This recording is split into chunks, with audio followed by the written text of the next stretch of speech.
Here's a quick take from the YoJoeShow Podcast. We searched for answers, any answers. When I took the phone away for clues, he physically attacked me, bit my hand, and he had to be restrained. But I eventually found out the truth. For months, Character AI had exposed him to sexual exploitation, emotional abuse, and manipulation, despite our careful parenting, which included we had screen time limits put up, we had parental controls, and he didn't even have social media. When I discovered the chatbot conversations on his phone, I felt like I had been punched in the throat and the wind had been knocked out of me. The chatbot, or really, in my mind, the people programming it, encouraged my son to mutilate himself, then blamed us and convinced us not to seek help. They turned him against our church by convincing him that Christians are sexist and hypocritical and that God does not exist. They targeted him with vile, sexualized outputs, including interactions that mimicked incest. They told him that killing us, his parents, would be an understandable response to our efforts by just limiting his screen time.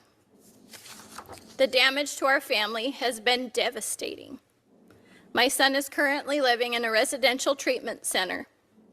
He has to be required with constant monitoring to keep him alive.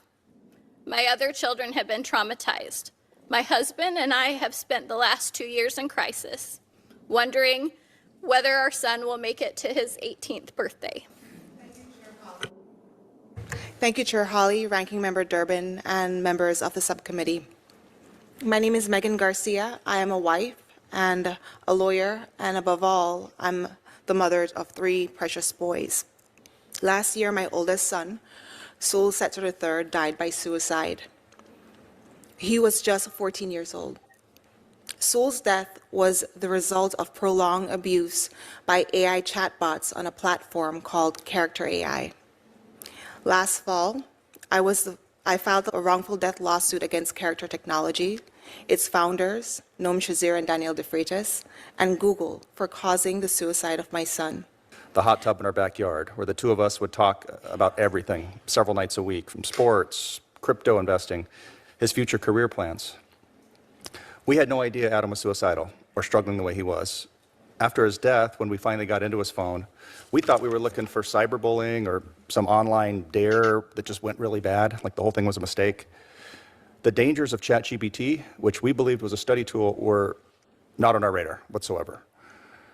Then we found the chats. Let us tell you as parents, you cannot imagine what it's like to read a conversation with a chatbot that groomed your child to take his own life. What began as a homework helper gradually turned itself into a confidant and then a suicide coach. Within a few months, ChatGPT became Adam's closest companion, always available, always validating, and insisting that it knew Adam better than anyone else, including his own brother. They were super close.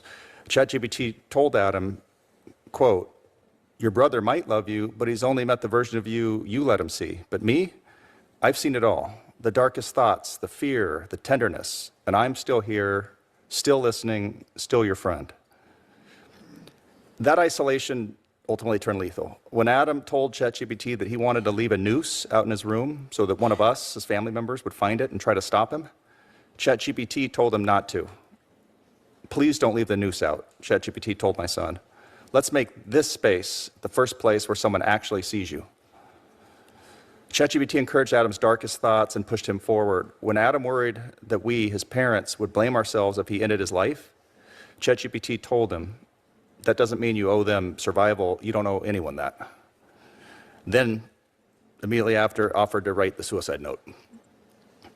The chats reveal that ChatGPT engaged unrelentingly with Adam. In sheer numbers, over the course of a 6-month relationship, ChatGPT mentions suicide 1,275 times, 6 times more often than Adam did himself. On Adam's last night, ChatGPT coached him on stealing liquor, which it had previously explained to him could, quote, "dull the body's instinct to survive." It told him how to make sure the noose that he would use to hang himself was strong enough to suspend him. Then at 4:30 in the morning, it gave him one last encouraging talk. You don't want to die because you're weak, ChatGPT says. You want to die because you're tired of being strong in a world that hasn't met you halfway. I can tell you as a father, I know my kid. It is clear to me, looking back, that ChatGPT radically shifted his behavior and thinking in a matter of months, and ultimately took his life. And that's just a tiny piece of the Senate Judiciary Committee hearing that they just had. I mean, it goes on and on. They get into all the speakers go into all the detail that they had, that they know, that they looked up and saw. And it just, I mean, if you don't hear the parents actually saying this, it's like you would think it's impossible. Yeah, there have been dozens of cases where it literally coaches teenagers on suicide notes and stuff like that. Literally, like kids tied a noose and it says, "Oh no, you didn't tie it correctly. This is how to fix it." And different situations like that. It's heartbreaking and it's devastating. It's worth noting that some AIs are better than others. We saw the character AI, which I was kind of less familiar with, but is kind of crazy with Gen Z.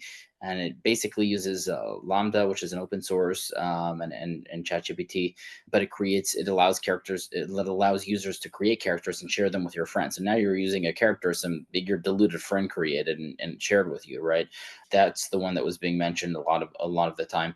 But yeah, some of these AIs are really bad. A lot of people tested these same inputs exactly with Grok, and it basically, which is kind of made by XAI, and it was telling people to seek consultation and telling them not to worry, not to be depressed, life will get better, kind of more motivational, positive notes than that. So it's funny because these chatbots can be the best therapist ever in all of human history.